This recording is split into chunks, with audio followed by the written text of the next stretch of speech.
People of Oconee County, amen. I pledge allegiance to the flag of the United States of America, and to the republic for which it stands, one nation under God, indivisible, with liberty and justice for all. All right, let's roll call, please. Brady. Here. Drummond. Here. Small. Here. Yax. Here. Johnston. Here. I'll accept motion to approve the minutes from June 7th. I'll make a motion. Oh, Greg's moved and I will second. Any further discussion? All in favor? Aye. All opposed, motion carried. I'd like to make some additions to the agenda, please. After the second public comment of the day, let's have a closed session for POLC with their personnel is working with union negotiation. Also, we need to add the presentations, our county audit, and Mr. Gary Winnock with the resolution presentation. And our new business, we need to add consideration for full-time custodian, the poop resolution, otherwise known as septic tank resolution, and resolution for gravel pits. Did I miss anything? That sounds like it's it. That being said, we're moving to public comment. 3-minute time limit. Identify yourself, and whenever you're ready. Here is Mitchell Township. I want to fully support Dave Joust on the septic tank resolution. I haven't seen it yet, but I'm sure it's going to be necessary. I think we're going too far on regulating things that have been handled well by the counties already. Thanks, Gary. Anybody else? Yes. Yeah, go ahead. Hi, I just wanted to introduce myself. I'm Stephanie Domke. I just recently started at the MSU Extension Office as a program coordinator. I'm really looking forward to helping out the youth in Alcona, and I'm glad to meet everyone. Thank you. Next. Pam McKinnon, Bruce and Lincoln. I just want to come to you and say my concerns about what has been requested at the City Council of Harrisville as far as the smoking lounge. I think that Harrisville could do a lot better than just being in the business of marijuana. You are in a vicious circle. You allow these things, then you transfer it all to the drug court, and then you transfer it down to have the stuff tested, and then if people don't get to have money to pay for it, then they get scholarships, and I think you're just. If it's allowed, I think that's adding to the problem. Thank you. Nobody else, public comment? Anybody online, public comment? Okay, we'll move on to presentations. We're gonna go in order as listed. We'll start with Scott Stevenson. I think I should wrap it up on my notes there, hey? Just a brief update on a few things going on with us. I've been working with the city of Harrisville on a program for them to help us buy some electric bikes to help patrol the city with. They agreed to that at their last meeting, so I've ordered those, and when the bill comes in, I'll have them pay it. We're working on a couple things there together. One is to get our guys out in the public and be seen a little bit more. We're also working on a little more physical activity for the guys, and it kind of works for both of us very well. And we've got the money to do it, so I've got the ability to spend it. We're working on building a courtroom jail cell in one of the offices upstairs. We just got word a couple days ago that the MIDC is going to put the entire bill for that, which is really cool because we weren't sure how that was gonna fall out, but we did ask them and they're going to pay for it. So that's about the tune of $11,000 or so. I know Dave's up on the roof doing some type of contractor's work or something right now, so I don't have him here to find out how soon he's looking on making those contacts, but basically we're buying a pre-built prefab cage and installing it and bolting it down in there, so it will be a standalone cage inside the office, the front part of which the attorneys will be able to talk with their clients while they're safe and secure inside there. A big part of that project is that we're going to plumb a toilet sink in there, very similar to what we have inside the jail, so that they have running water to wash their hands and use the bathroom or anything like that. So that's probably going to be moving forward. I would really like to see it in place before we have a murder trial scheduled for late November, early December. It'd be really cool if that was in place by then. So we'll move forward on that. My advanced vehicle location devices and in-car camera projects are both progressing very well. I think some of the servers are in now and some of the equipment's here. I don't see both of those being up and running till later in the summer or early fall, September I'm hearing. But those are progressing pretty well. A couple other topics we've hit on a little bit before at other meetings. One is the MESI program that we have going on here, and the other is dog and animal control. These are both things we're going to have to address, probably in some more detail at some subcommittees or something like that. The MESI thing is not working very well up to this point. I've been very supportive of the group that we've been hiring, and I've addressed some issues with them that have come up. Basically, what has come up is they're not doing scene investigations; they're doing them over the phone. Some of the staff would bring their family members to the death scenes, highly inappropriate. The guy in charge of that, who's the one that comes here and speaks to you once in a while, I've spoke with him and he's assured me that they correct these things, they'd be taken care of, and they're not. So the other day we had a natural death out in Barton City of a very influential family member that you're very familiar with the board. She died of natural causes, but we were over 2 hours sitting out there waiting for somebody to come out and investigate it. Ties up my guys on that because we can't just leave a dead body in the house with family members. We got to stay there. And this I don't think this is what you guys thought you were getting into. Yesterday, maybe Monday. No, it's Monday. They didn't have anybody available at all. And it probably was a natural death, but it was a gentleman walking through his house that collapsed and just fell over dead on the spot. And after a couple hours of calling around trying to get somebody to come up, they did not. So my guys did what they could for an investigation at the scene, forwarded that to somebody downstate who was working on the death certificate. I don't think that's what you guys intended when you hired this group. I think your intention was that they were going to do scene investigations, and I've had some pretty lengthy conversations with Carolyn about this. The problem is the contract that they wrote up for you and that you guys agreed to is kind of a little unclear.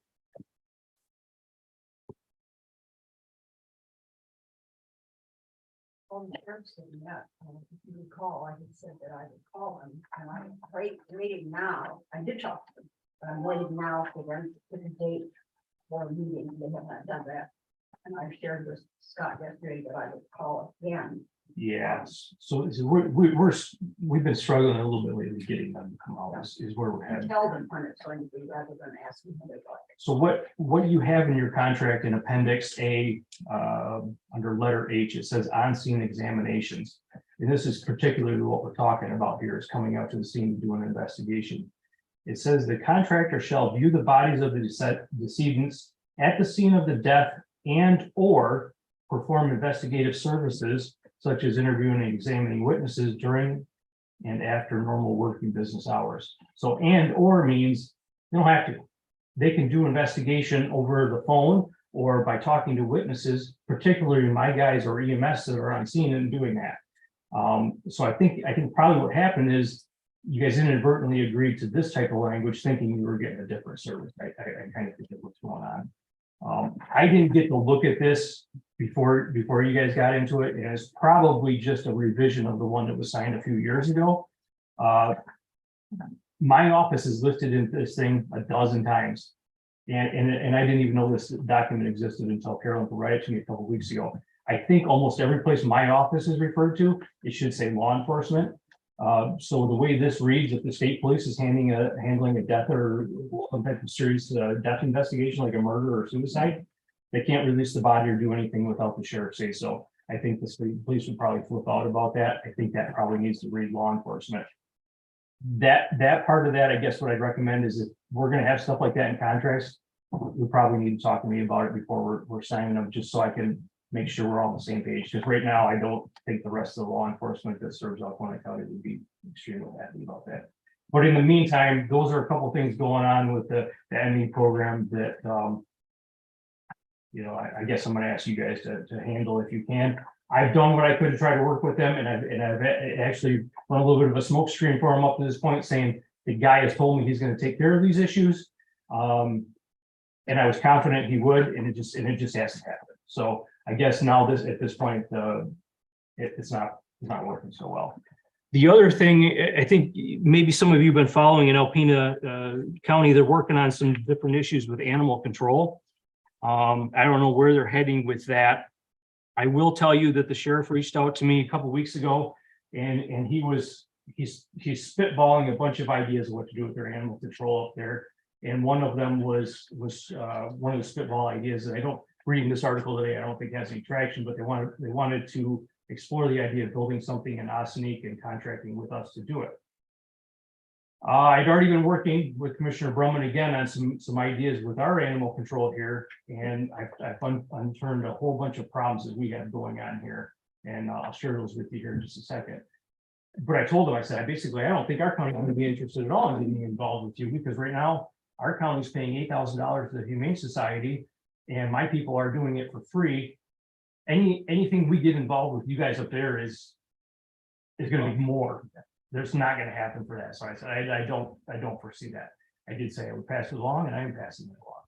So what we need to look at here for us is that the law in the state of Michigan requires this board to appoint a county entity to be in charge of animal control. We think that has happened years and years ago, that the sheriff was appointed that. Documentation doesn't exist anymore, we can't find it. So maybe it doesn't, maybe it never has happened. Maybe it's just always been that the sheriff has handled animal control in Alcona County. But what I would recommend is that you look at the law, maybe get some legal advice from your county attorney and find out what you need to do. And if it's appointing my office as animal control officially or formally, that's fine. I don't mind that, because we're doing it anyways. But the next step of that is that my office is supposed to appoint one person as animal control. It doesn't say everybody in my office go out and do animal control in your time. So I think we'd have to rework that a little bit. And I think reworking that end of it is one aspect, but the other aspect is the contract that we currently have with the Humane Society. And to looking into that, I found out that contract that this board or several boards prior to that expired 3.5 years ago. So there's no contract in place right now for us to house with the Alcona Humane Society, although we've been doing it. And we've been paying the bill, and they've been fine with that. If there's something more current, I'm not aware of it. The other thing is there's this myth out there somewhere that they're going to reserve 2 beds for dogs for us at all times. I can't find anything like that in writing. So there's a whole lot of holes in this animal control thing that we need to sit down and hammer out. They believe they're supposed to hold 2 beds for us. We believe it. I've even heard from commissioners that it's two kennels. I guess I'm stuck on jail beds, but 2 kennels to hold for us. I don't see that in writing anywhere.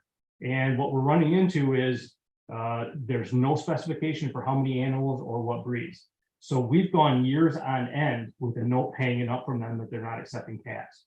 We go from time to time with notes hanging up that say they're not accepting dogs. Well, if my office is in charge of animal control and the animal control laws require us to take in strays and runaway dogs and house them until they're adopted out or retained by their owner, or reclaimed by their owner, that's not acceptable for me to go out and say, you know what, they're not taking cats, we're not taking dogs right now. You're stuck with that stray in your neighborhood for now. It's not acceptable. So we ran into that just a couple of nights ago. Our guys took a dog over there, tied it up inside, and we got hollered at by the Humane Society the next day. You took one there. I told you we were full. You know, and I don't know the details of how the dog was tied up, but I'm sure it was humanely tied up or restrained inside there and given food and water like they do every time we take one in there. But my bottom line is we can't be told that there's no place to take them. You know, so we're going to have to work on something for an overflow or some different arrangements with them or whatever. And I'm open for discussions on all those things. But I think we got to start with designating my office, or if you want to give Troy's office or somebody else animal control, I'm fine with that. But then after that, we need to work on this contract with the Humane Society if that's the route we're going to go. I don't think we want to get into the mess that Alpena County is in, where they run their shelter. That shelter is county owned and county manned and staffed, and probably very expensive. And as we're reading in the newspaper, it's not adequate to house the animals that they have coming in. Whoever gets paid back from that one? No. Did it not end up going through the courts or what? No, people go on the run in Michigan, and I don't know if you're aware now, but we can only arrest on felonies now and transport all. You felt quite confident we would get. Yeah, With restitution. sure. If we ever catch him. He's left the area. Yep. Just a side note, if you would include me in your conversations, because we do have the dog law that we have to follow. From 1919, They're all. and it includes the boards and the townships, and there's a whole plethora of. There is a whole. involvement from my office. Yeah, and boy, I think these are from the. Yeah, 1919 is the ones I got here.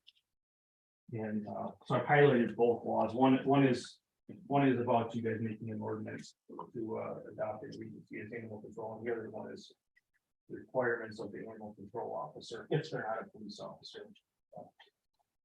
Take a look at those, but we're gonna probably have to straighten out a little bit of this mess at some point. Because it's gonna require more input on some of that. Because the law states that the townships are supposed to be turning in how many dogs are in their county, so we can under our dog license with the Great Bay, which we all know that. I don't know that any supervisor has ever gone out and done a head count on dogs in their township. No, they And don't. supplied them to me, so I can order the dog licenses. That's part of the law, and it may be something you wanna do with the whole thing as opposed to just the section of it, because it has a huge impact on what we do and what we're required to do.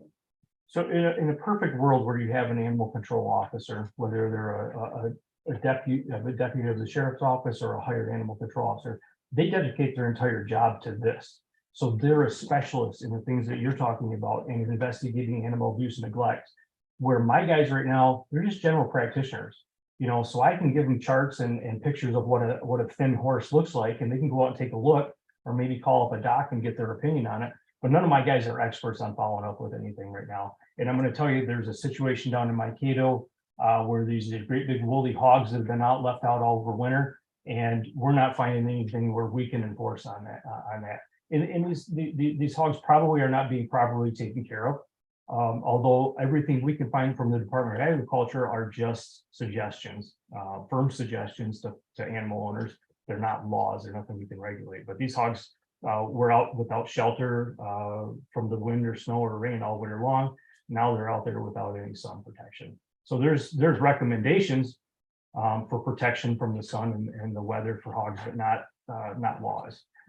So I think if I had an expert that could do that, that is something they could look into. They would have the contacts in the animal world to do that with. Right now, my guys are just general practitioners, and I hate to say it, but those kind of take a little bit lower priority than everything else for them because they got other things on their plate. So specialists like doctors, they do better at one thing than they do at being a general practitioner. I don't have a heck of a lot more unless you guys got any questions or anything like that. Any questions, Scott? I assume the deputies are all the deputies are picking up dogs. Yep. 24/7, we take them, we have a code to get into the Humane Society to drop them off. Yeah, taking dogs to the farm is not really the specialty. You're gonna have to have any special training to do that, but taking them is easy. That's the easy part. Investigating who's letting them run loose, checking up on vaccines and licensing takes a little bit more time, more effort. I'm sorry, I have to laugh because I remember those days of collecting a few. Yep. Of these critters. Well, and the thing about that is, a lot of sheriffs don't like picking up dogs so they destroy cars. You know, they're very, very rough on the back seat of the car. They take a lot of cleaning afterwards. From time to time, they're very messy. And that's fleas too. They do, yeah. They do. Numbers going They up. bite. Have the numbers risen, you think? You know, I'll be honest with you, I haven't checked the numbers. I think probably part of the issue going on is the Humane Society is a no-kill facility. And I think there are animals over there that are living out their natural lives because they're not adoptable. You know, and whatever criteria they have for adopting them out, I think they're just living there. I think they're just living their entire life out there, which doesn't create room for your Do you day-to-day think you straight. guys are picking up more than they used to? No, I don't think so. I think it's been steady. And I don't know, you know, maybe Carolyn knows the history a little bit better, but I think they used to put down animals that were there a certain amount of time that weren't adoptable. And I don't know if maybe it wasn't run by the Humane Society then, I'm not sure. Okay. Glad to do it. Loop in treasurer's office too, we do. Mhm, Yeah, we will. mhm. Not the most glamorous part of being the sheriff, but whatever. We'll do it. Thanks. Thank you. Let's move on to NIMSCA Development Director annual report.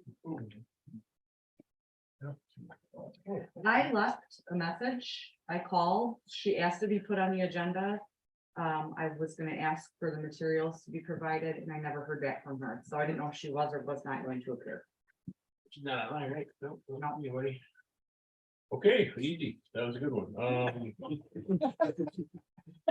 We will move on to the county audit then. You're up. Hi, everybody. Can you hear me? Yes, I'm Ken Tallsman. I was the partner in charge of the audit for 2022. As everybody knows, the county has to receive a financial audit and also a single audit for all the grant money they get from the federal government annually. And as a part of that audit, we gather evidence to support all the numbers and test their systems of collecting and paying out money and payroll and all those things, and then in the end of that, give an opinion on the records and making sure that everything's accurate and can be relied upon to a high level. With that, we give an opinion. There's always the four kinds. There's a adverse opinion when there's discrepancies or when the numbers can't be supported by evidence. There's a disclaimer when there isn't information. A modified, which is used in the case where a lot of things are okay, but maybe some items are incorrect, like maybe depreciation records. And then there's the unmodified, which is the clean or the good opinion that everybody wants to get in the end of the financial audit. And that's what Alcona received for 2022 is the unmodified or clean opinion. The next thing I'm going to look at, so we provided some graphs kind of to show how the numbers have changed between the years. The first one shows the assets for the entire county. Like most counties, some of the bigger areas are cash and investments, receivables, then maybe capital assets, which can be greater or smaller for a lot of governments as they provide services to the citizens. But the cash got a bit stronger, landing at about 10.2 million at the end of 22. And again, we had another year of the American Rescue Plan Act money. We had a phase last year and another phase in 22. And then we kind of got a lag between we get the money, and then we also have a certain time, I think by 24 to spend it all. So we've gotten quite a bit of a bump from having that ARPA money, and then it's still some of it's still being held and waiting to be spent at the end of this year. The other things that are significant, the receivables are all the different receivables for grants from the state, federal government, loans. You have housing receivables for different assistance programs, taxes receivable. And then overall, we can see the assets of the county went up about almost $4 million from 21. The next graph is the liabilities, or the kind of the obligations of the entire county, which shows payables, which is money due to vendors of the county, accrued liabilities for accrued time, payroll time, and taxes. Unearned revenue, which that represents the ARPA money that's received but not yet spent. We have deposits payable for money that's got to be deposited for different programs. Lease liability, which is a new thing. We've had an accounting change in 22 for how operating leases are accounted for. It used to be operating leases never hit the balance sheet. We would just treat them as like a rent expense on the income statement. And even if it was for several years, we would never record the long-term impact of it. Now with this change, if you have a lease that covers several years, and I think the lease in case of this is the lease for jail usage in the new county that's housing the inmates for Alcona County, that long-term obligation has got to be reflected as a liability. And along with that liability, you have an asset to use the jail of another county for that same period of time. So that's a new thing. That's kind of an asset and a obligation that pretty close equals each other, and that will be written down over time as the agreement moves, and then at the end of that it ends and you have a new one. You also have installment purchase agreements, which is debt for equipment, pension liability, which is the difference between the assets of the plan and the projected long-term obligation for the people. That went up this year again because of the stock market. We've had quite a bit of jumps in this liability because of the decrease in market values of stocks and those things. So you're kind of in the same boat as a lot of governments with that. Vested employee benefits, that's sick and vacation time due to employees when they leave employment, that's accumulated. And then you have deferred inflows.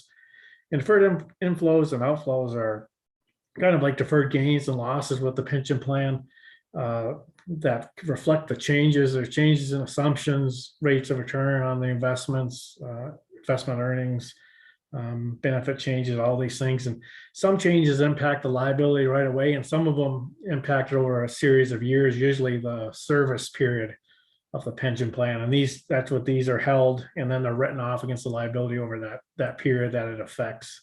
So they kind of get held in these assets and liabilities until they're determined by the actuaries to actually affect it. Next, we have the general fund. Looking at its revenues over the last couple of years, the tax revenues had a little bit of a bump in 22. Again, mostly with the taxes, we just had some modest increases in the taxable values. So those have continued to head in the right direction. I think there weren't any changes in actual millage rates or any new ones. Then you also get money for licenses and permits. Federal sources has been better. Again, with COVID and all the different monies like ARPA and current coronavirus programs, we've had additional federal funding. State sources has stayed pretty constant, charging for services. Then you also get interest and rentals, fines and forfeitures, usually related to the courts. And then other revenue landed about 156,000. And other revenues usually hold things like donations from people, as well as insurance refunds, whether it be workman's comp or liability insurance, and then other miscellaneous revenues that don't fit the bigger categories. But overall, the county Went from about almost 4.9 million last year to about 5.5 for revenues in the general fund. So it's staying healthy and going up in the right direction. Page 5 shows expenses or expenditures of the general fund now, showing what we spend in the state's functional expense areas. Now, the state kind of puts things in these categories. Then I'll explain what's within them, like judicial is obviously the courts. What they spent 963,000. General government is kind of one of the biggest categories. It has the treasurer, clerk, register of deeds, the building and grounds, elections, equalization, a lot of general departments of the county, public safety, just like the sheriff and building inspection, emergency management. I also have public works for like the lake level things, health and welfare. I think that is mostly the medical examiner expenses, rec and culture, which usually includes things like parks and libraries. Capital outlay is anything spent for anything capital usage in the county, like buildings, equipment, trucks, police cars, etc. And then last is the other expenditures, which usually includes things like different insurances, fringes for the employees of the county, as well as appropriations to other governments within the county. Not quite, pretty close as far as expenditures from last year to this year. We went from about 5,146,000 to 5,080,000. So not quite such a big jump in the expense category as we saw in the revenue. So those are kind of holding constant. The 6th page is the fund balance of the general fund. Is always a measure of how healthy a county is. We look at its fund balance to see that it's kind of staying within a certain level. There's no rule of what's how much or anything, but there is kind of a rule of thumb of how low it should go. And most municipalities have come up with a rule of thumb of like 10 to 15% of whatever next year's budgeted expenditures and transfers out would be. I think we've gotten up to 1,030,000, so that's like, I think you're a little above 20%. So it's kind of a thing where you've got healthier, I think, largely because of that ARPA money, and that probably will be helpful in the next year as well. So it's gotten you to a healthy place, and it's good to have that, above 15% to have money set aside in cases of loss of funding, mandates, or any unforeseen expenses that come your way. So it kind of gives you a buffer or a savings to deal with the unsuspected or the non-routine things. So you're in a healthy place with your fund balance at the end of the year. We've also got graphs on the revenues for all the government funds, the general and special funds, and they're staying pretty level, all the different revenues you get for all your government funds. Nothing really too exciting there. And then page 8 shows the expenses of all the government funds. Those two are also staying pretty level.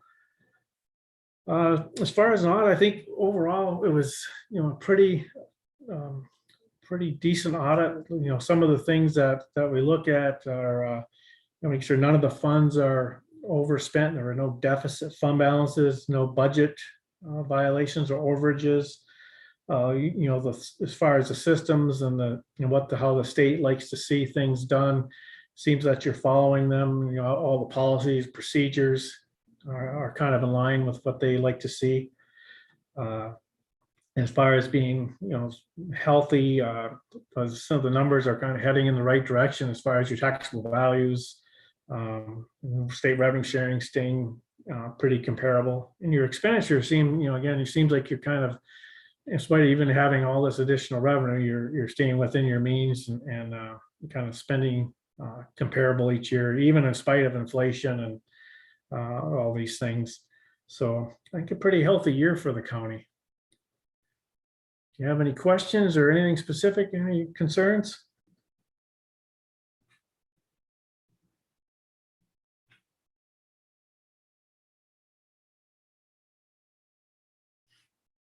Just put the vice chair. I just sent the email to Heather. No, it was just the logistics on the front page. For our vice chair, that was all. And I email Sherry to get that taken care of before the final printing. Yep, take care of that. Sorry.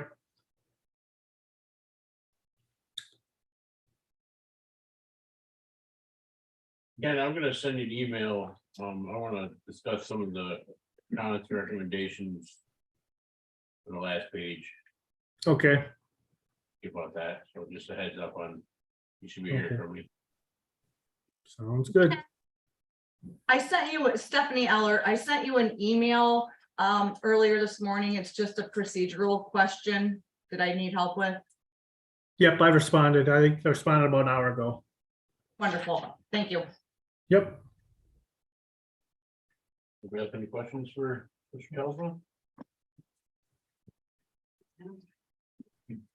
Okay, well, thanks again for presenting this to us, and from everything I heard, we had a smooth and good working relationship with you guys once again, so appreciate that, and I think that's all from us.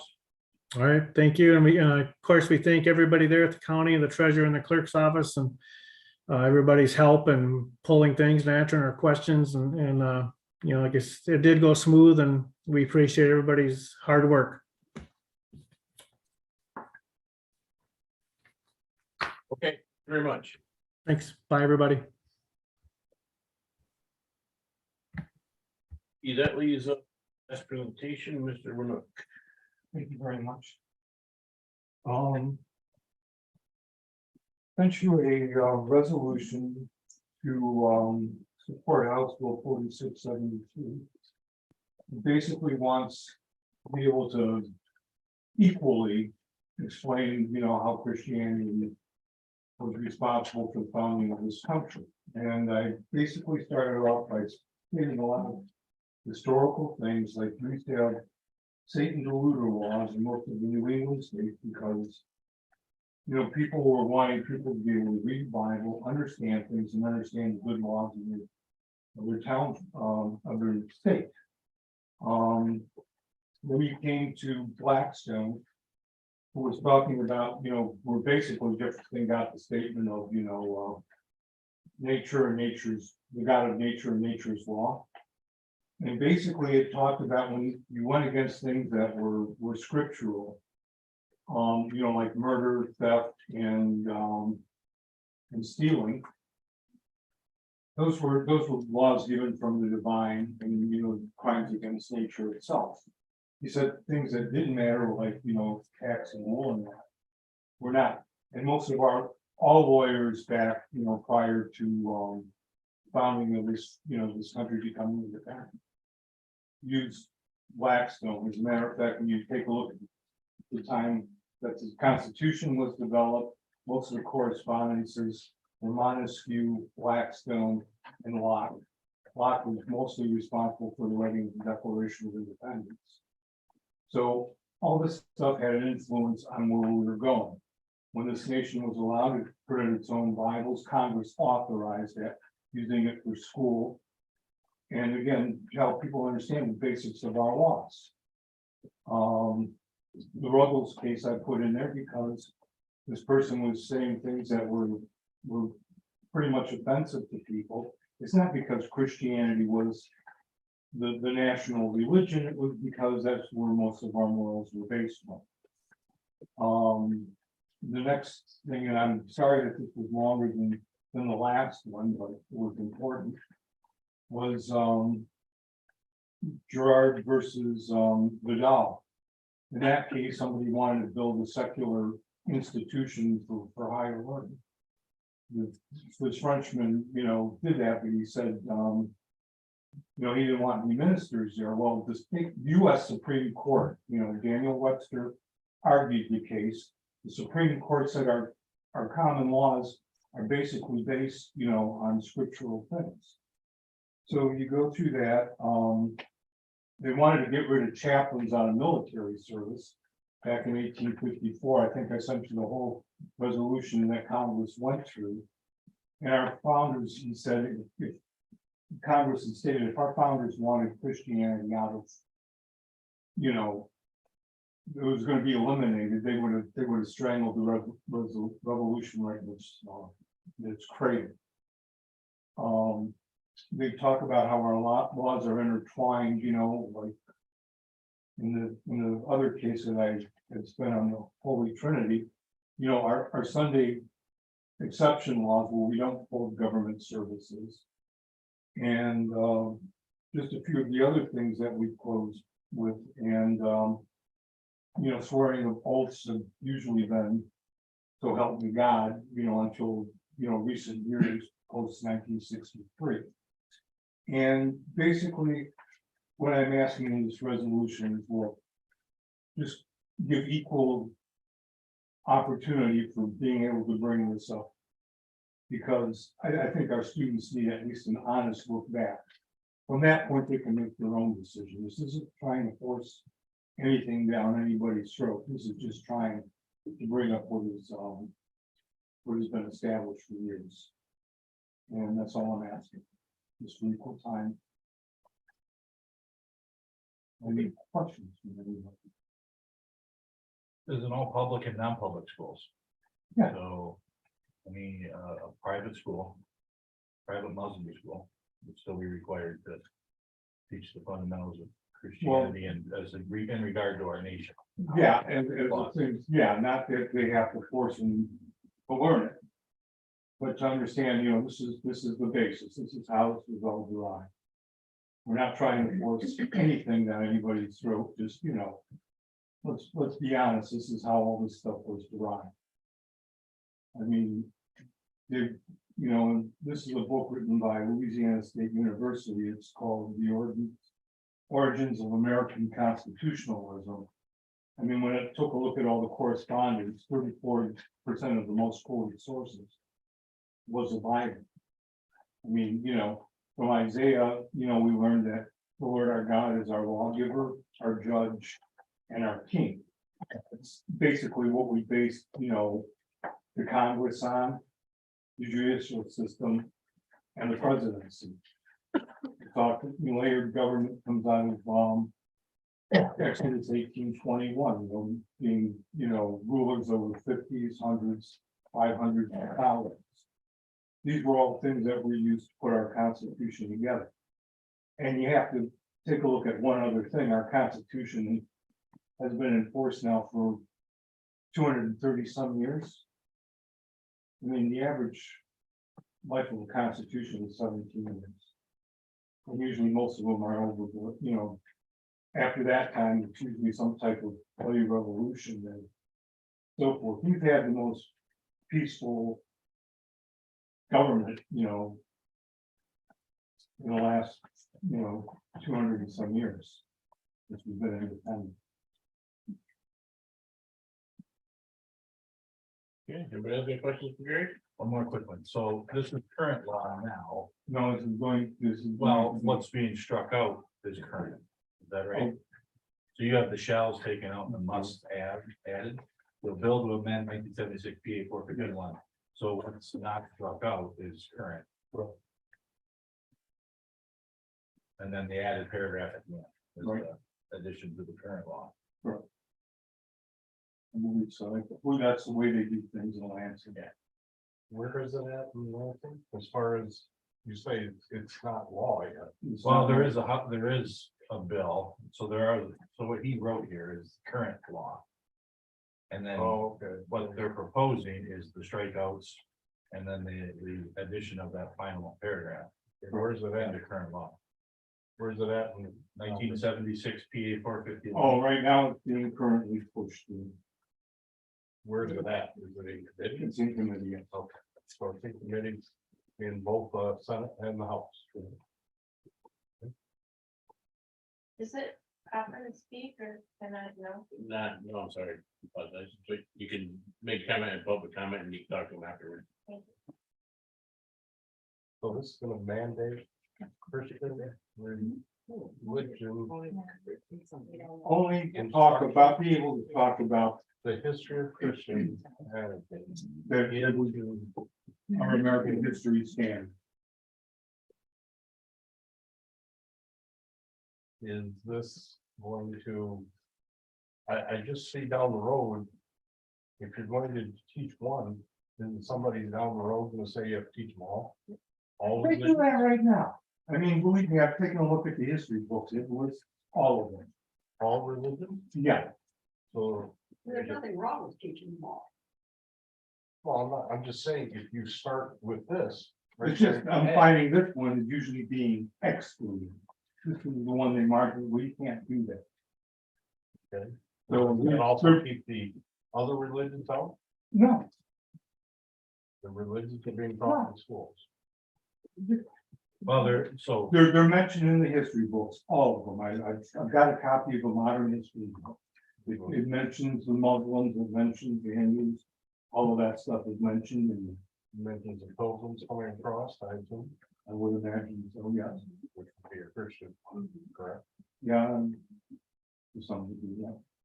So what is this law gonna do, added to everything that's already being taught? Be able to explain in depth the origins. It's in here, pretty clear. I read it, I didn't think it was clear at all. I'm sorry, Well, that's I fine. didn't see, I didn't, I'm good with that, Terry. you're bringing a lot to. Of old stuff that was brought in, okay, I think your last case was like 58. Was your case law, was 58? Yeah. Did I see one? Okay. No. What about all the modern case law that's? Well, most of the modern case law you got doesn't go back any further. It's usually all opinion. When you take a look at what they did with Jefferson, separation of church and state, they didn't go back. They just said, this is what we felt. One of my favorites was David Souter, because when a rabbi was giving a commencement address, and I guess he prayed during it in the middle of it. One of our justices said, well, you know, our founders were for separation of church and state, so either they didn't understand what they wrote, or they were just hypocrites. It's like, you really? I mean, you know, that's what's going on now. I mean, as of recently, the Supreme Court has done away with women be Kurtz. It's like, that was one that was used in the Brandenburg case with the monument. They wanted to cut the arms off the cross. Because said, well, it's promoted Christianity, we can't have that monument there. So a lot of things are going on right now in the court system, and right now is the time I'm gonna do to try to bring this stuff forward, because I figure, you know what? We've been shoved off for a long time being able to tell this stuff. It's time. Now is the time for us to speak. I would agree with Gary, and I think this has merit, strong merit. As it is written, I think it's important that, just as people in Israel, the children are taught of their beginnings. France teaches their beginnings. I think we have to teach our beginnings. And then say you have to go with the religion, or that's not what they're promoting. They're promoting an understanding and a concept of how we came from the 16, 17, 1800s to today, and maintaining that. And I think if our children don't learn some of this, the United States is not going to be the same place in 20 years or 30. Any questions for Gary? well, I'd probably concur, I guess, with Carolyn. So, Gary, you know, I've had a lot of conversations about this. You can't legislate morality. I don't think that's what this is doing. No, it's just So, giving a basis, basically. so, you know, I would add that maybe what Terry's concern was. There is no Muslim version of how America. So there is really only a Christian version. Now, you don't have to necessarily be a Christian. To Well, believe no, that. and you know, the thing is. No, I mean, let me finish. Yeah, I'm sorry, go ahead. So there is only, you know, it is a version that was Christian based. And I think that it's meritable for that to be taught. You don't have to believe any of that, but understand. And I know my kids, I know Adam's got kids still in school. Algona has taught this. My kids have been taught that they've been taught all the different religions, but they were taught in social studies. In fact, they tried to get hold of Jim Bouchard and wasn't able to. He covered that. He covered the beginnings of the United States and why we started and who came here first. This resolution is simply saying we want to continue doing that, keep doing it, and make sure it happens. Is that right? Am I? Yes, you're correct. Yeah. I'm sorry, I just kind of lost my train of thought. Wow, it made you speechless. Well, I just, there were a lot of people that were involved in the founding. I mean, we have, most of our generals that came over were foreign. I mean, you've had Polish people here. You've had Jewish people actually support the Revolutionary War as well. I mean, there's a statue erected in Chicago. I think the guy's name is Chaim Solomon. He's out there. And the reason why you got Washington's statue on Wall Street is because that's where he first got inaugurated. It was in New York. It didn't start in DC. It went from New York down to Philadelphia. These are the things we lose track of because we don't really teach you anymore. Yeah, it is historical, whether you agree with it or not. No, I mean, They're upset about it, but that is the way it was. I would make a motion to accept or to support this resolution. Or Who is supported? Any more discussion? my feeling would be we're opening Pandora's box by this. This will go through a court system that will probably knock it down because of what you're trying to force. In my opinion. Nothing of it. Don't think you're gonna. You're saying you're gonna teach one religion in school, okay? The history type thing. where does it exclude? Yeah, they're not, the other? yeah, they're not teaching one religion. They're saying, This is Christian, doesn't it? well, what it says is that the United States began based on Christian persecution. Didn't begin with Muslim persecution or any, that's all it's really saying. I mean, and that's a fact. We all learned that in grade school. They just want to make sure that continues to be taught. That's what I read from it anyway. I don't think we should be, I'm with you, we don't legislate any religion. We shouldn't be telling anybody this is who or what you should be. That's your choice. It's America. But it is historical fact that there was persecution of Christians. They came to this country and they are our founders. Correct. Right. So that's facts. Yeah. The Quakers. And from them came many different religions. And today we enjoy lots of different avenues of worship. It's just, I guess it's just saying the beginning was Christian persecution. Well, opposed to that, what I'm saying is, if you're gonna let one in, you're gonna let the other one. The other thing is, why are we? I'm not sure what the states wants to get involved in something. Wouldn't this be better left to just school boards to decide?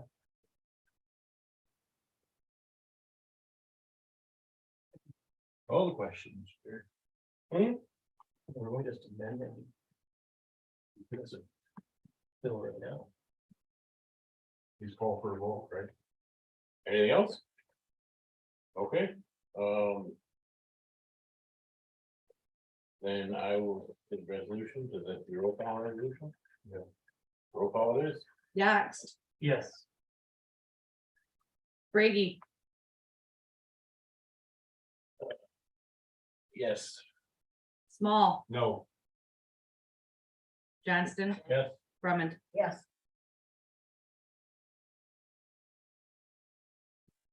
Okay. I think that's it for communication.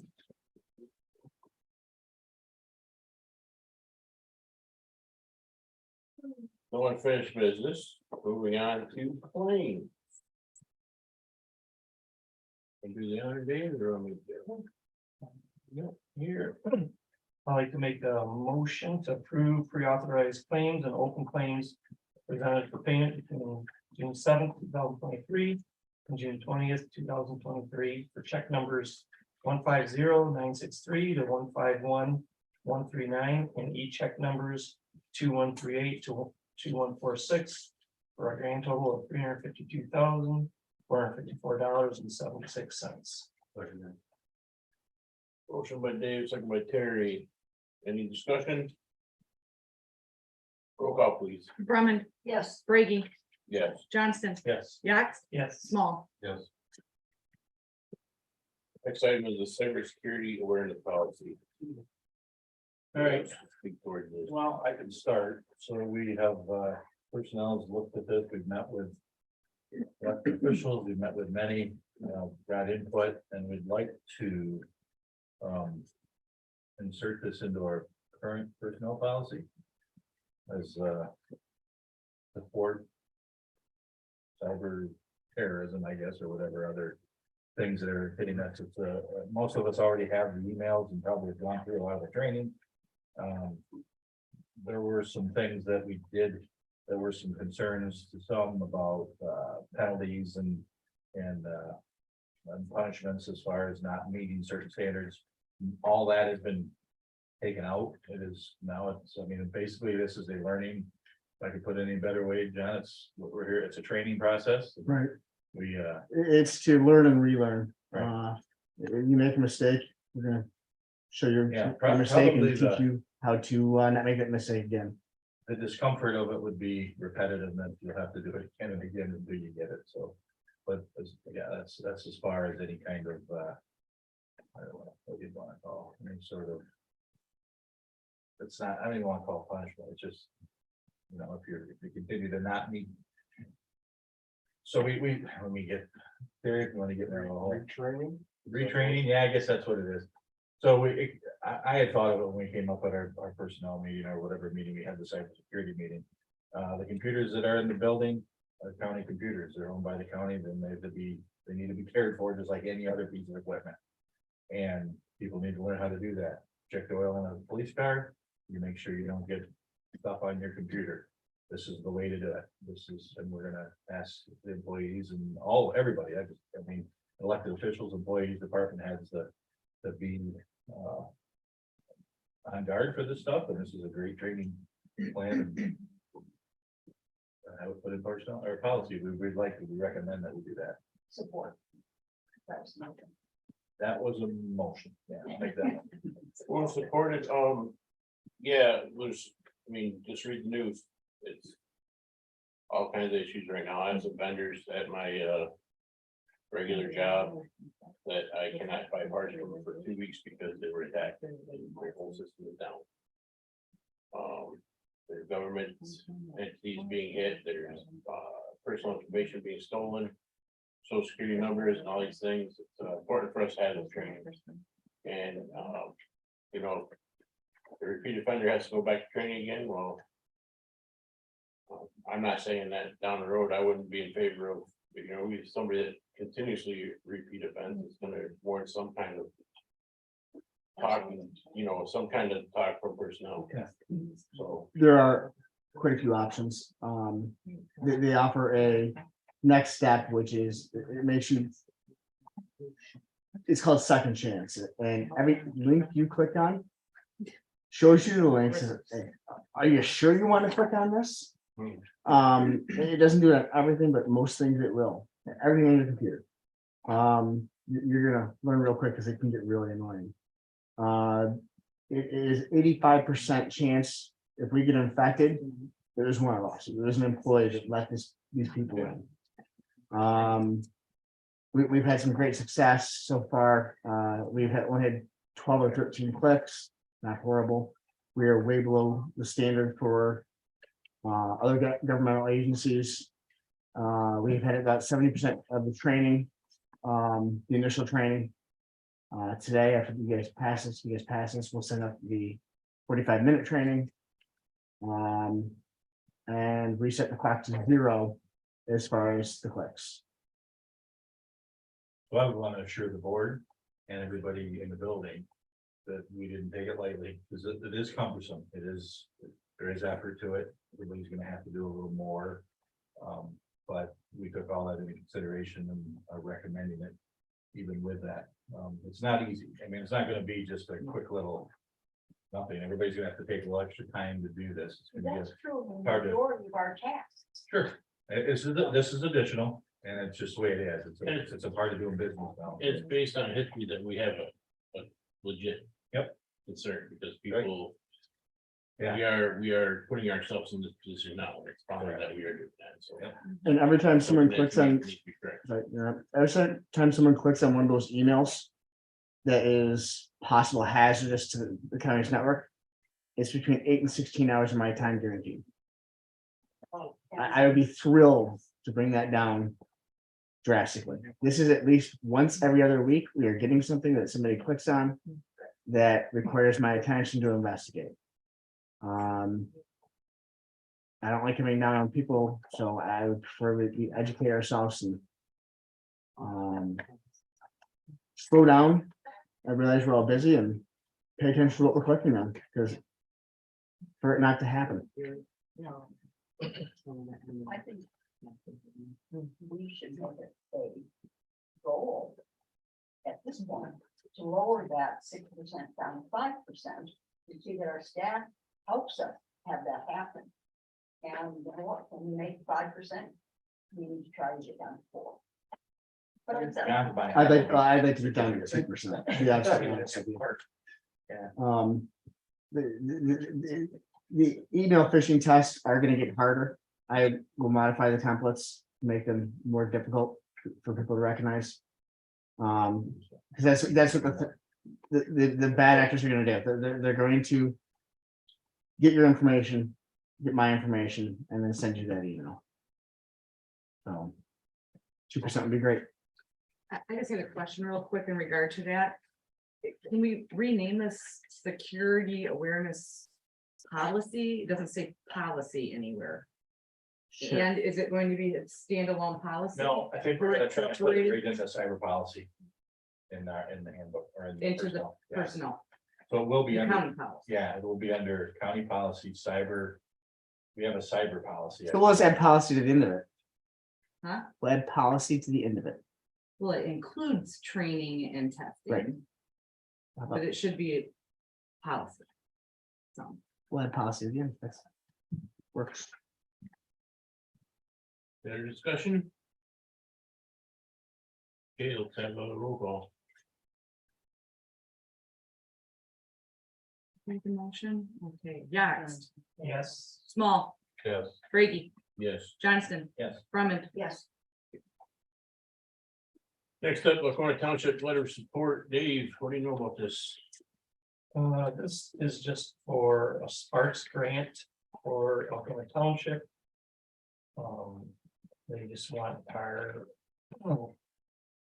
support. We sign that for grant approval to build a structure down at their park by the lake. Okay. I'll make a motion. support. Moved and supported. Any more discussion? Okay, all those, this roll call, no, all those in favor? Aye. All those opposed? Motion carries.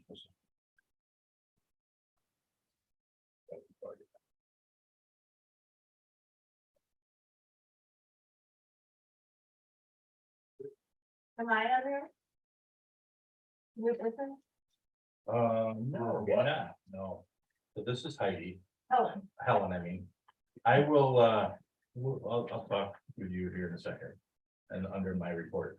Okay. She's got something for veterans. Okay. Unless you wanna, it's an informational thing, you wanna, let's do it under your, we could do it on the committee report. Yeah, let's do it under your committee report.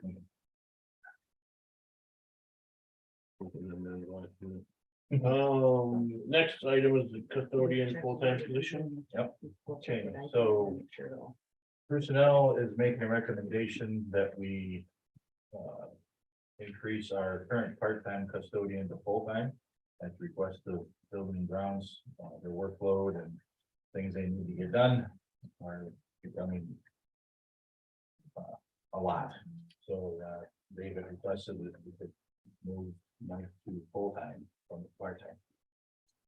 And that comes as I guess it's a recommendation. I guess I would also make it a. Don't make a motion. I'm sorry. It was not a motion, it was just a recommendation. Well, and the only reason I say that is I want to talk to the clerk about start date.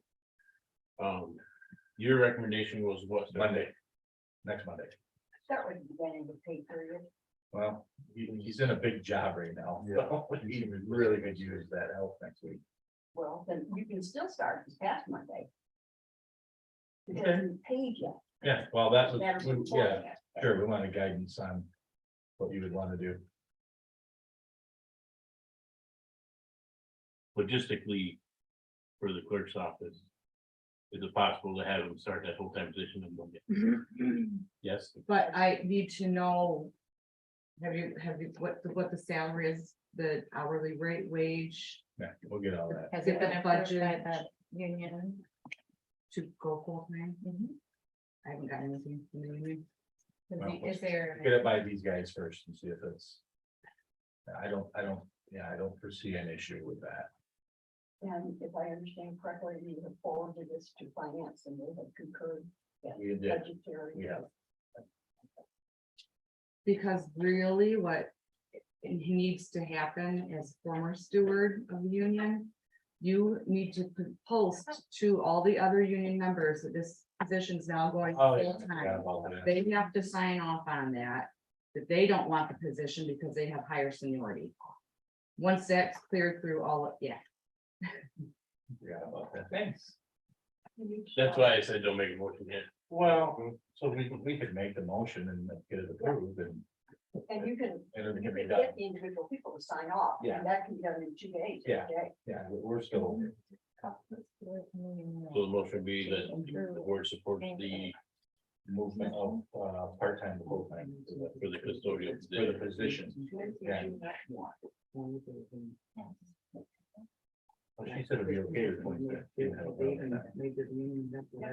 Three, 2 more days. No, I didn't talk to her about it. Didn't think that.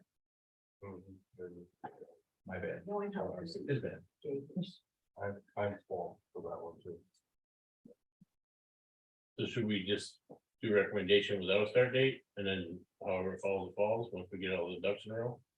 I don't think, I mean, we could, but I think it's gonna be Monday. Commencing at the earliest date possible. If you'd like to do it that way, that's fine, but it's cleaner. Okay.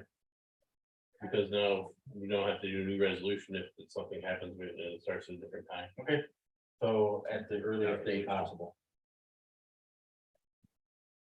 So I have a motion for that, On support. and I got a support for that. Any more discussion? That was important, we get this, Dave needs extra help. And, he does a lot of things, they do a lot of things that we either don't contract or can't contract due to availability, so. Okay, let's do a roll call. Brady, Yes. Small, Yes.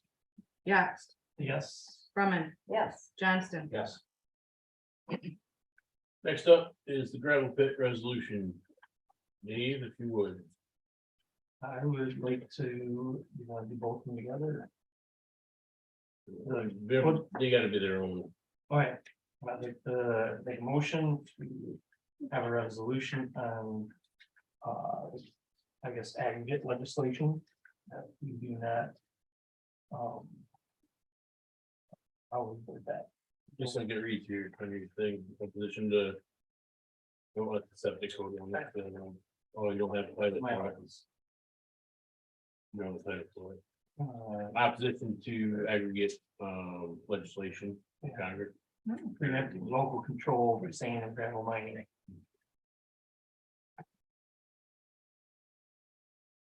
We're playing on a title here. Mhm. The resolution. Yep. In opposition. Giving up local control. Over sand and gravel mining. To lose local control. Over aggregates. Mine. That's a mouthful and then. And going.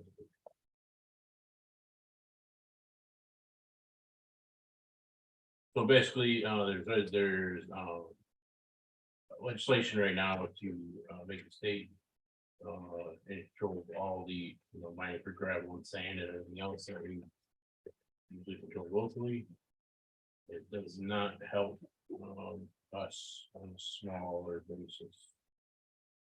Anything to add?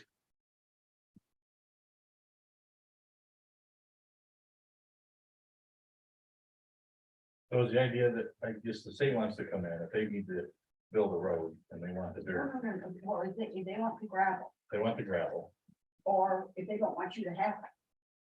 they'll come in and declare it as a mine or a quarry and pay it and go right through all your zoning, all, everything, and say, it's just the way it is. Okay.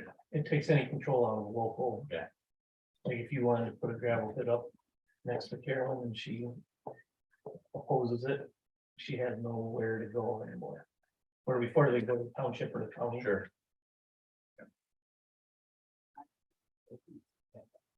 They put a gravel pit next to you. and you Sure. Be a lake. Sure. Have a marina. Yeah. You probably have higher property value. Marina there. I have a better title. It's resolution to oppose House Bill 4526, 4527, 4528. Perfect. Quick edit. If you would. Quick edit, if you would, we're gonna title that. Resolution to oppose House Bill, Michigan House Bill 4526, 4527, and 4528. Please. Please and thank you. I should have read down further. Any other discussion? Resolutions, so we'll do a roll call.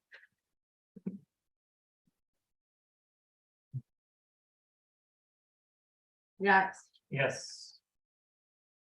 Johnston, Yes. Brumman, Yes. Brady, Yes. Small. Yes. Next is the septic tank bill.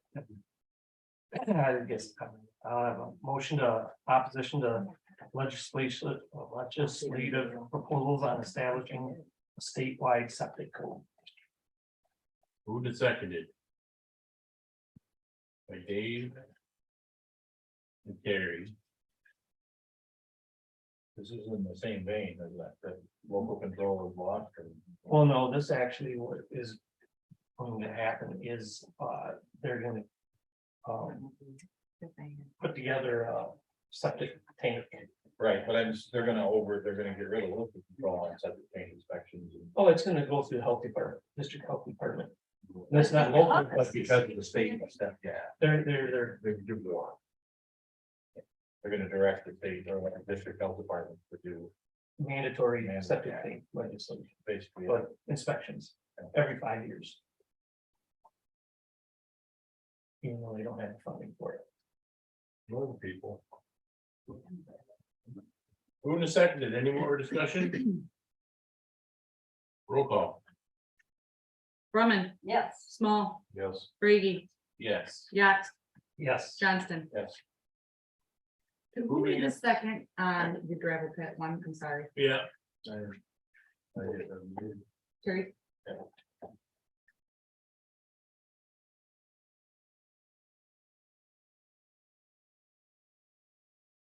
Finance report. I mean, today. Well, we didn't have anything move, we didn't have to move any money around today, right? Just one, Just one? the one, that needs a vote is the contingency for refunds in the general fund, under the commissioners, the one we discussed in regards to the insurance that was Oh, paid. yes. So that would come out of the contingency and be put into refunds if we went to, I have those numbers, it would have taken a second to get in here. Okay. I can remember my password.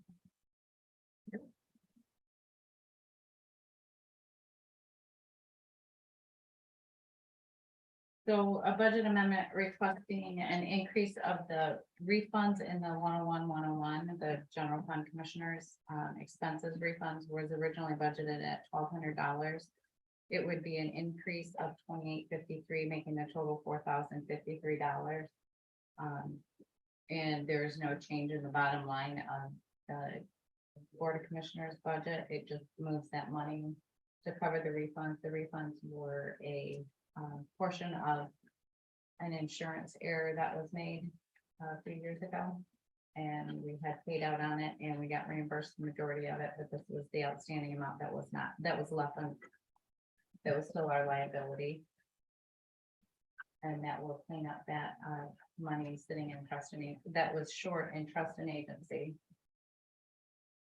The money was moved from the general, will be moved from the general fund to the trust and agency to cover the shortage in that line item for retiree pay. And if anybody needs more details, it's all in the general ledger attached to that particular change. I'll make that motion. I'll second. Move a seconded. Any more discussion? I want to wait for Stephanie to come back.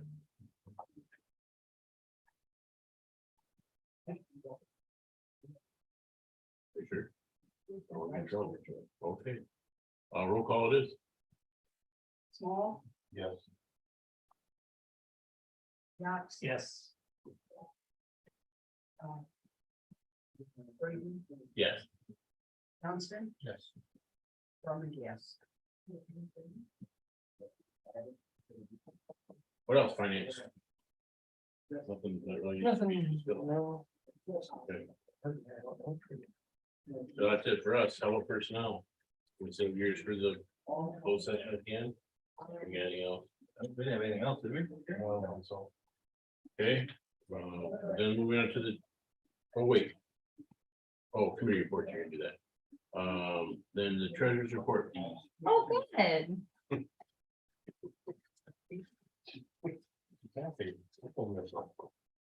Do a roll call without me. Carolyn has it written down. I was invited to a consumers energy dam meeting that you went to, that I was not able to attend, but I do have the information that was sent out prior to that, or as a follow-up. And if there is a future meeting, I will be going to that, and I will let you talk about that because I was not there. I have the email with information. We have an update for our cases in regards to the tax foreclosure. Nothing's happening. 2 different cases. There are some things that are depending on the Supreme Court decision of the original case. So the outcome of that, it was sent to Tom and myself in regards to that. I am just letting you know. I received an email from Jeff Linderman regarding the Cedar Lake Improvement Board, and I have talked with different people. And just wondering what's going on with that. I think, well, obviously, I think all the information, or you guys all got the information, but I just was hoping that you could address that and get that taken care of. And out of here, it's been an ongoing conversation since April. So I'm not sure where you guys are all with that, but I really feel like something should be addressed. Because it does, I mean, there's questions in there and I've not been privy to all the information. I do have some information that I'd be willing to work with anybody who wants to get that information out there, but I don't feel like it's my place to give information to someone who hasn't, if they ask me specific questions, I will give them the information that I have, but I don't have all the information, and that falls on the board. So I would like to see that moving forward. We have a new election for the secure rural schools. Back in 2013, the Board of Commissioners elected a 25% 7-year average rolling factor for the state. What that basically means is we get a chunk of money from the state to use in the U.S. Forest Service, and it's allocated to the townships for roads. 75% goes to the schools and 25% goes to roads, the township for road projects. The details I have in this packet, there was a committee that was supposed to, a RIC committee, a resource advisory committee. that we're going to, that was supposed to be created, and I believe, I don't know if that ever happened. I've not been informed of it. And there's no documentation on any meetings or anything. I just know that we opted in for that. We have an opportunity to continue with that.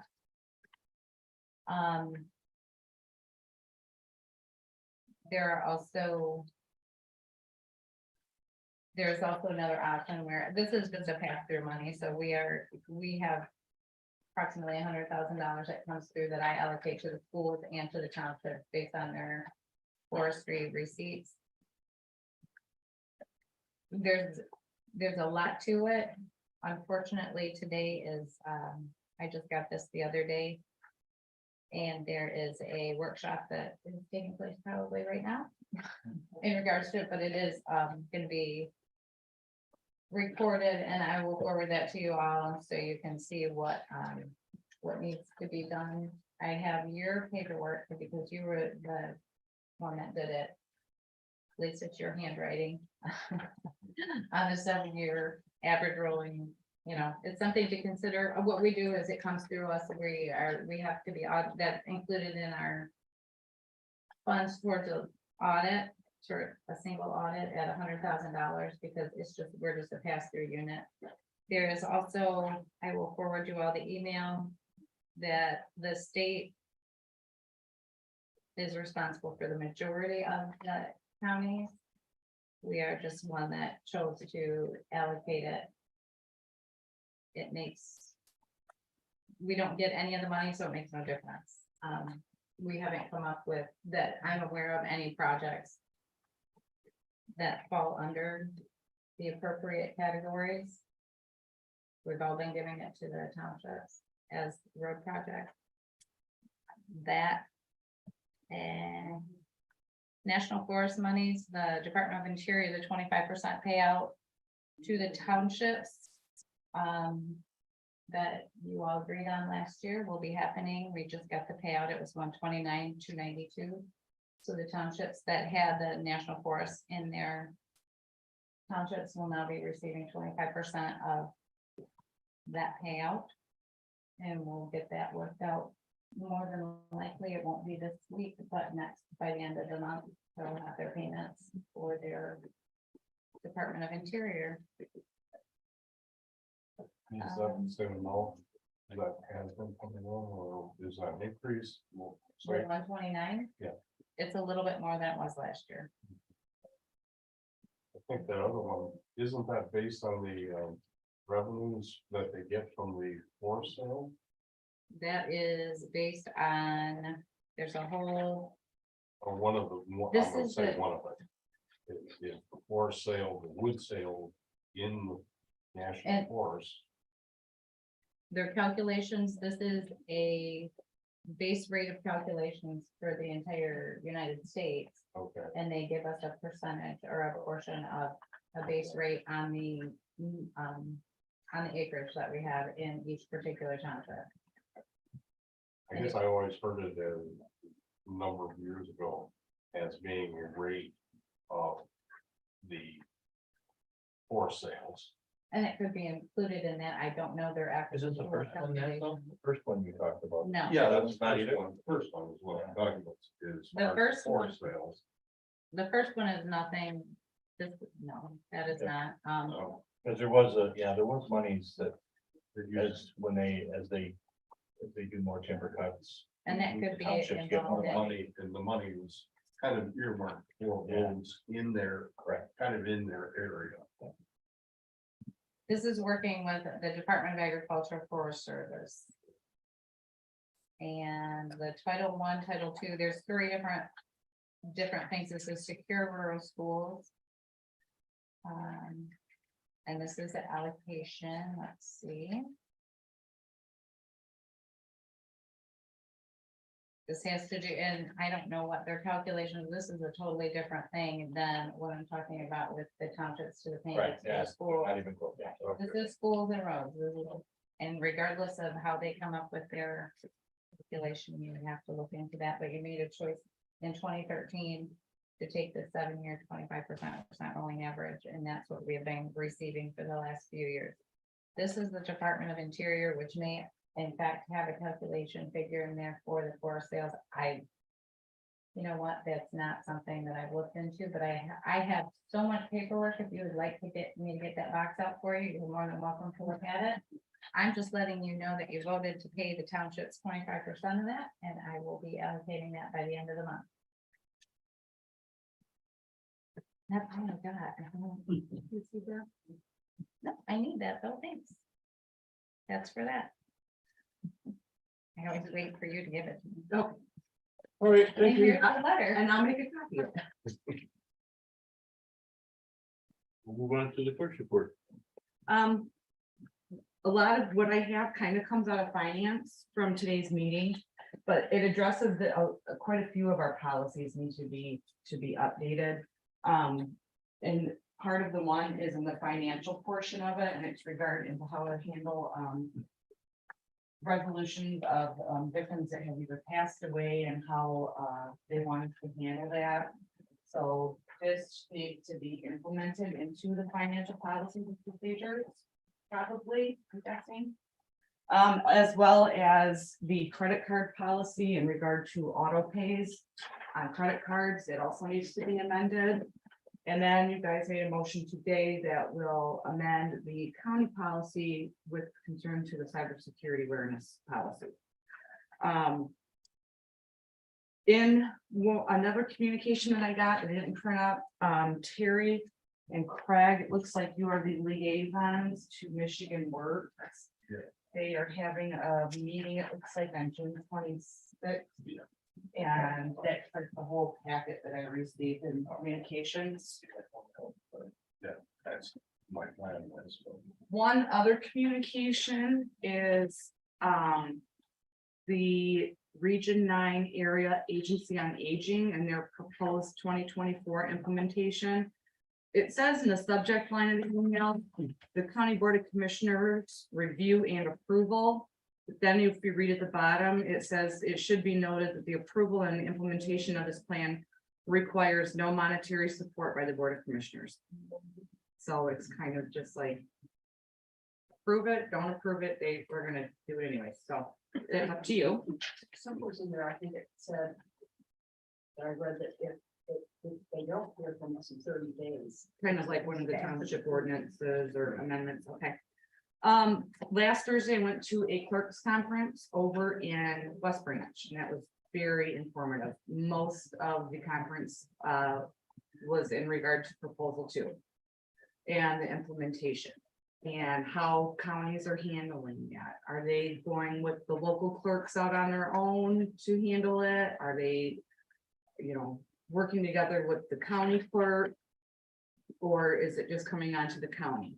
Actually, the state seems to be asking how clerks are handling this as well, because there is no legislature to follow right now. So what they've come to the conclusion so far from the majority of the clerks that were there, -1, it's going to come back to the county clerk. So the county clerk is going to kind of oversee it. She'll work with the local clerks together. So in my next year's budget, I'm definitely going to be requesting some funding, probably for an additional tabulator. The state will reimburse for that, up to how much, I don't know, how fast. I don't know the answer to that yet. But I've got copies of interlocal agreements with other counties. There is Clare County, especially, they're like leaps and bounds. She's right on it. In fact, they're so on it. They hired an election coordinator, a full-time election coordinator, because it's just become so much, the clerk can't handle it by herself. She said, if I have to do this 9 days of early voting, she said, then I'm pushing it onto my locals and they can deal with it themselves. Most of the locals have said if that happens in the 9 days in early voting, about half of them are walking. So it kind of seems the thing to do is to work with the locals and bring it back here to the county level and try to figure it out. They want it implemented by the primary in 2024.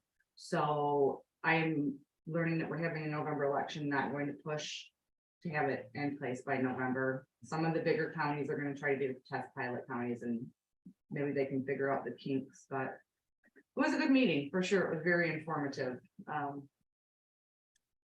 And the county lawsuit, I haven't heard anything. I don't know what's kind of happening there. Nothing, basically. So it's kind of a standstill. And that's it. You need to act on this Yeah. today. We have a policy, no funds, no disbursements, and an achievement. We made that policy last year, that should be in the policy books. That includes that portion of it. Which So it would need to address that court rule, or it actually was a compiled law. I didn't know that. the process is already on the books. I just haven't, it hasn't been included in the paper copy of them. We did go through that either last year or the year before, getting that policy for achievement. Okay. On the books, this would be a nice addition to it, just for reference. And maybe putting that wording in it. But the auto pay portion of the credit card policy, that needs to be amended. Which we had talked about last week, So it's in our last meeting, something to, Just, we need a motion to prohibit, no, we need motion to amend the credit card policy, to prohibit auto pay transactions. individuals. And Period. also giving out the bank information with part of. Just transactions in general. Supposedly it wasn't even a person. It was a coupon or whatever. This is thought for the next meeting. Okay. Cause we just ran into it again. Yeah. Just giving out bank and county information out. County banking information to different entities. Okay, anything else, Stephanie? No. Born in. I don't even know what bank account information, but let's like I go look for it.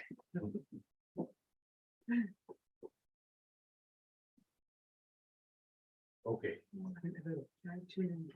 Communications, in your packet, review at your leisure. Do committee reports, we'll start with Terry. Dave handled the, Mr. Kelp thing, but even though we talked about it, already passed it. You disregarded your report. Oh, the boot. Right, resolution. Working, but I did attend the, consumers power dam meeting. Was just I think it was 3 or 4, yeah, there was 4 people there, but were invited to it.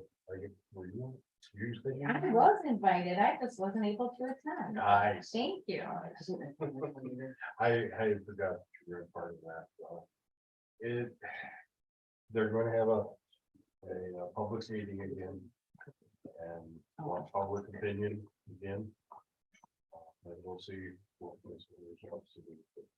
They want to get rid of them, right? They are going to. I don't think I think they have a plan. Okay. The dollars and cents don't add up if they keep those things running. The plan then will become, how do we slow down, take them out one at a time, how many, that sort of thing. So we're waiting for basically consumers wants more public input. But then we'll see what comes out from there. I think that they probably have their plan, but they're not announcing it yet. I'm waiting. They said this year they were going to announce it. They haven't. You. Hey, obviously we heard, building department. We are working on a chimney demo right now. Couldn't get any contractors to do it, so Dave is actually doing it himself. Holding cell, obviously you heard that too. Sheriff, we're going ahead with that. And one of the big things, sheriff department, or on another side of the parking lot was finally blacktop, so we can finish that bill up and sign that off for Cheryl. She'll be happier. The security and ongoing training, and next week they'll be replacing all the fire alarms throughout the county building. And I know they are looking at getting metal detectors for high profile cases in the county. Especially that one in November, I think we were talking about. Doing just on a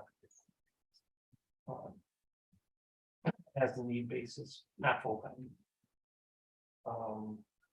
And the health department, obviously the health department doesn't even really know about this. Their environmental director was the only one that even knew about this legislation that's coming with the septic tank. They didn't want to talk about it, they didn't want to know who's funding it and where's the money coming from. Obviously, you know, that is. They got pretty much, eh, they're trying to do this, but. Yeah, let's figure out how we're gonna fund it after they pass Yes, it, is my. so. I think that's probably it for me. Okay. Great, yep, not a lot, but still working on veterans. Did we have a phone call with Agnes this morning with SME? They have the analytical data.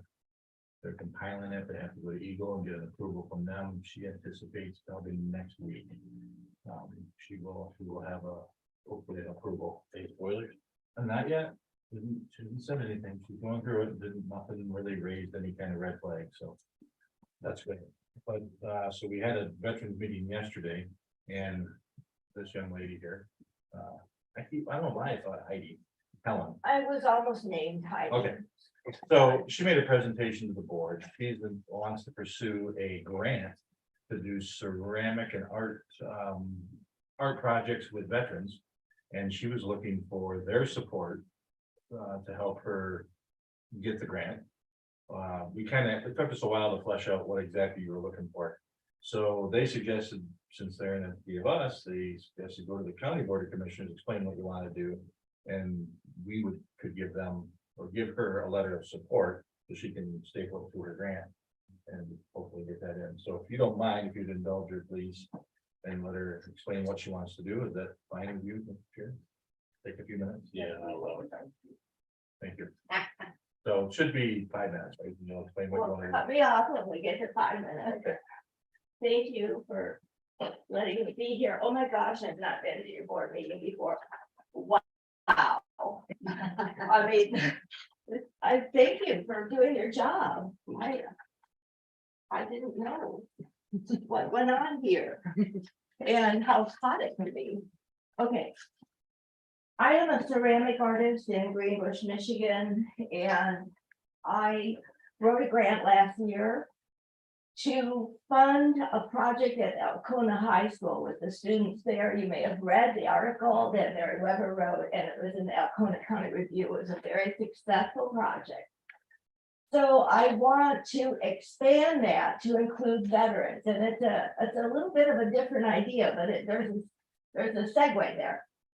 Dan O'Connor and Eric Carlson are totally interested in a cross-generational conversation between the veterans and the high school students. They recognize how valuable that is. My focus for this grant writing is to obtain $10,000 to $20,000 so that I can actually do things with the veterans that are so important for mental health, physical therapy, and addressing the very bottom line of what we want to honor with our veterans, which is that they are culture bearers. And the way I got to this point is my lifetime.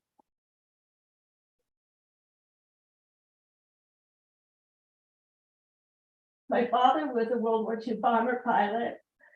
He came home and there were no services back then. There was no attention back then, okay?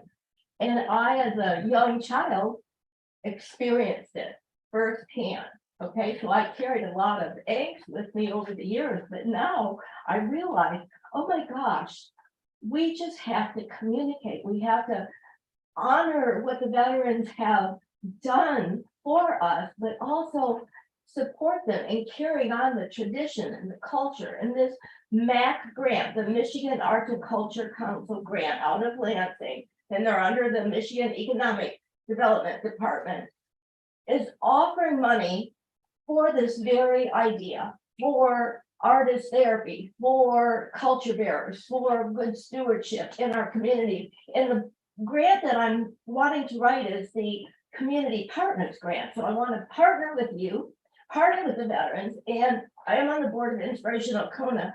They'll write the grant with me because I understand you're not grant writers, but we would be in a constant dialogue because the narrative for the grant has to tell how each partner is contributing or has a say or participate.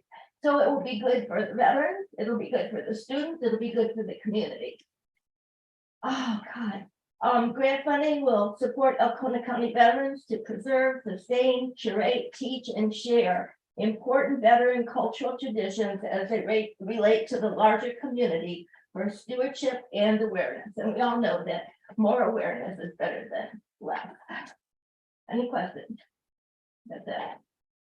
So I would just add, so the Veterans Board, they were all in support, they're not grant writers either, any more than we are, so. They were excited about it, wished for us to have, I hear her out. And I felt like this was a good opportunity, so. I would be more than happy to be part of promoting or authorizing a letter of endorsement. Thank you. Grant. But. And that's regardless. I don't see that. I think it says something in here about,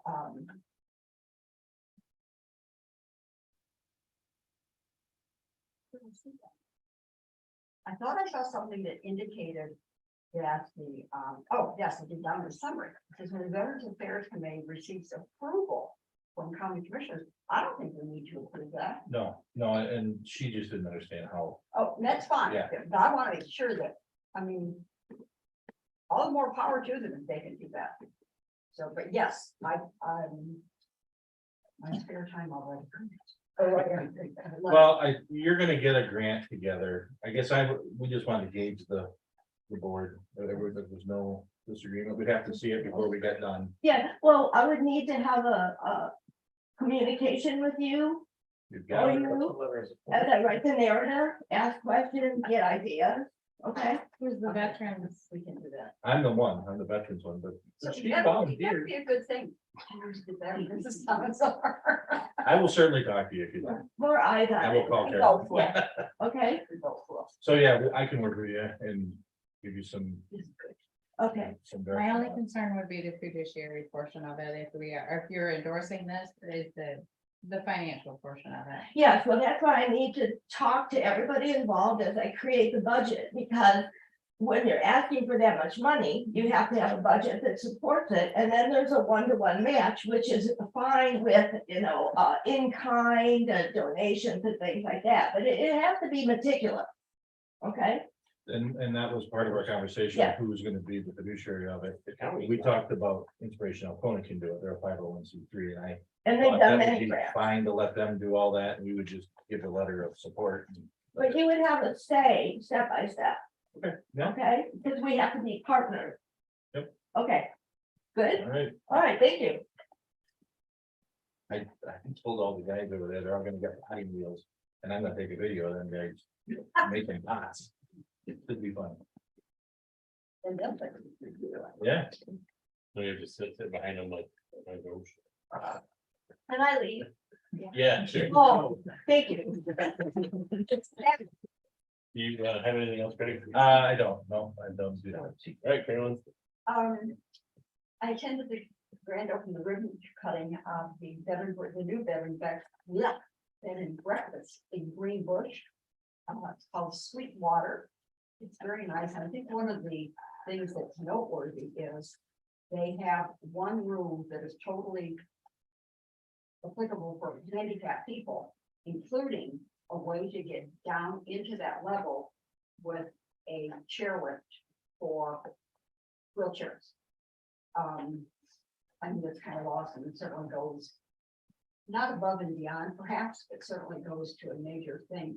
And the reason they put that handicap one on the lower level is if they can wheel out onto the patio and people will be able to see the lake better and that type of thing. So that's a really cool thing. Was in Midland for one meeting yesterday. ACCOA is moving forward on their new building. They've had a meeting on that, study session type thing. The one thing that needs to also be added to this MIDC, holding room is that MIDC has approved that, for this year, it was originally scheduled to be started after October or in October, and after, but they have authorized it so we can do it yet this year and have it done by October. And CLIB is working on FOIA requests. And I have one other thing that if I may indulge. At 5, I'm sorry, I'm getting emotional. I'm held back. At 5 o'clock this evening at the Presbyterian Church, there is a community prayer opportunity. We are focusing on the 5 men who are trapped in the submarine. I'm sorry, it's a submissive. I can't remember what it's called. Submissible. Submersible. Submarine, but it's not. So anyway, so it will be very short, 20 minutes, maybe 25 minutes at the most. There are many of us in this room and in this county. When we don't know what to do, we pray. And let me tell you, if I had a loved one down there and had no idea where they were, what was happening to them, I would hope someone was praying. So, thank you.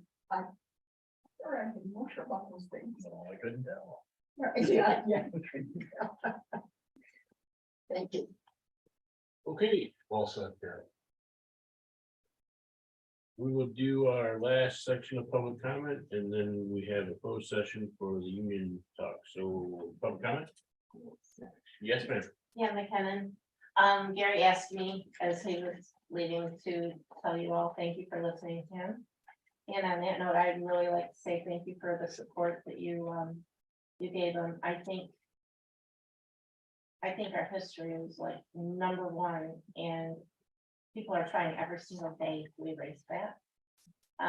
If things are left to both the school board, I think we would all be in a world of hurt due to the fact that they're always going to follow the money. That was stated by the board in one of their meetings. They have to follow the money in order to stay where they are and who they are. So I'm not just picking on them. So I really say thank you. But on another note, I'd also like y'all to know that in the library, there is a book on Muslims. I don't think you'll find a Bible in our library, but there is a book on Muslims. It talks about their religion. It talks about the way they live. It talks about rape. It talks about it's okay to beat the ones that don't follow the rules. And it just goes against everything that we as Americans actually stand for. They're welcome here, but they are eating away at our rights. So I thank you very much for your stand on this resolution. Okay, thank you. Yes, sir. Jeff Linderman, Cedar Lake Riparian. I heard the treasurer speak to an email that I authored to her, the clerk, and this entire board.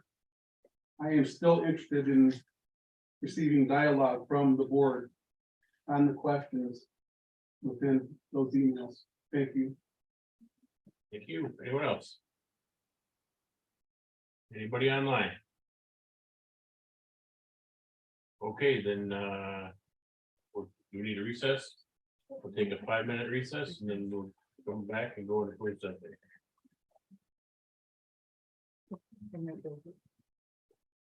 You won't be. You won't negotiate. Which I'm involved in, I won't see, but in the future.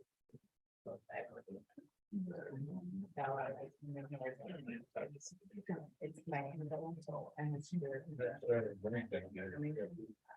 I'm gonna work it in. Not today. She gets one. Yeah. Research. I got this morning down and I asked them through. And I had a finance meeting at 11 that I wasn't even aware of until 10. Is tomorrow okay? Okay, so I know you're going to the post, but you'll be busy, Yeah, so. I'm here. But anyway, I said, if you stop at the window today,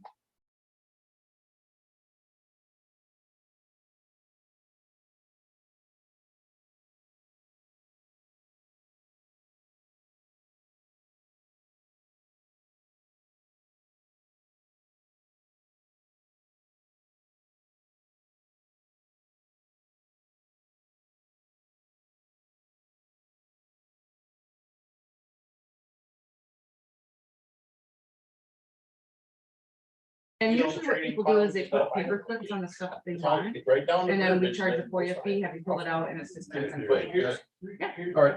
I'll see you tomorrow. I got another meeting. Oh, I'm okay. really late on. Oh, okay. Thank you. You're welcome. Thank You you. know, it says, oh, well, you know. I gotta talk to you. I didn't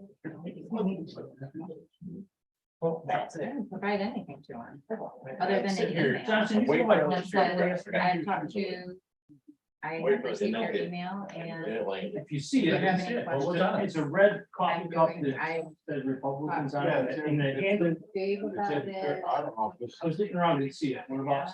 Carolyn. I have provided him with nothing. What I'm would you sorry. like me to, is there a parameter on what I'm We're not supposed to be coffee or cups not? that you're at. No, My no. Coffee information cups is that public we found information. today. There's nothing. I private. moved it. We have records.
Yeah. Wow. No, we're bailing. We're actually bailing here, you know. You got the hay ready? Yeah.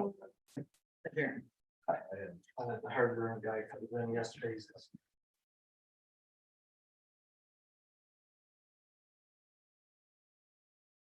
He doesn't want me to ask. He said. Here's the journey is. You're gonna start, No, I got it, yeah, we're. Yep. ready. Adjourned, done. okay, well, Adjourned. call it that. Please, or maybe have to be signed. Oh. I could put down the strategy that you guys.